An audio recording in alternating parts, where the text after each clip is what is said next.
একদিন পরে good luck টেইলারও আইছি, খালাইন গুড লাক টেইলার ওখানেও আইছি, মানে কাপড় দুইটা সিলাই দিবা লাগে। ও কাপড় দুইটা সিলাই দিলাম এখন। ও বুলন দায় খাটিতরা বর্তমানে।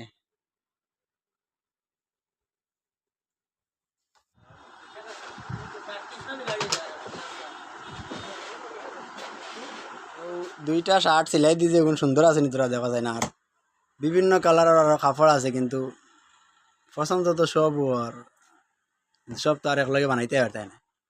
তোমার জানার যদি পছন্দ লাগে যে অন্য ইয়ে সিলাই করতে পারবে, বানাইতে পারবে, কোনো অসুবিধা নাই। নানি বলুন দা ঠিক নেন, ফেরর যদি পছন্দ হয় অন্য ইয়ে বানাইতে পারবা, মানে রেট একটা বুঝিয়া শুনিয়া লইব। আর রেডিমেড কাপড় চাইলেও নিতে পারবা।